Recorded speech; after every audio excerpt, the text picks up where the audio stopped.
Hey guys, I wanted to do a quick walkthrough for setting up Blanding since we haven't done one in a while. So the first thing I do is when I come into this computer and I wake it up. And then once this opens up, this is going to be the first thing that you see. It's the lighting. What I do is just come in and hit teach. And what happens is it turns on to our teaching lighting. And that kind of gives you enough light for the room. Secondly, I'll come over here and I'll turn on the speaker power with this button right there, and that turns on the speakers for the house. And then I'll turn on the soundboard. It's already turned on right now. One thing I wanted to make a note of is that we have these groupings that we call VCAs. And what this is, so this is the drum VCA, and basically this controls the fader, the volume for everything on the drums. So if this is muted, it's muted all the drums. So, or if this is all the way down, it's gonna turn all that down. Same thing with instruments, right there. And then we also have one specifically for vocals and for the entire band.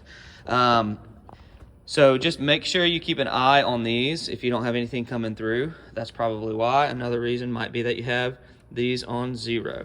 That's kind of the basics of the soundboard. Right now we have the Spotify running, but I have it down. So if you want to bring it into the house, that's all you have to do there. Just as far as our setup goes, we have Spotify running from this computer. We can control it from this computer if you'd like, but we have 2 audio outputs, right? So we have an audio output from this computer running Spotify, and this one is separately running ProPresenter.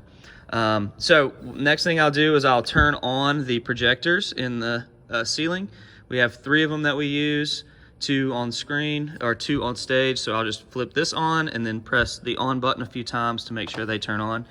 So we have these 2 in the ceiling, and then we have this one as a confidence monitor. That confidence monitor is actually communicating with the Apple TV, so I'll come over here and hit power on the Apple TV to make sure that that's getting sent up that way.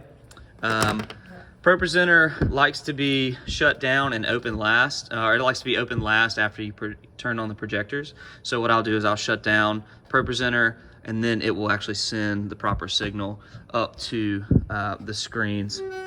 I think that's pretty much it for the basics. When you're shutting it down, what I like to do is turn off the speakers first, hit that button, and then turn them off. And then turn off the soundboard there after you've probably pulled down the overall volume. If you have any questions, of course, give me a call, let me know. But hopefully this helps with a little bit more instruction on how to get in and kind of get things going at a basic level.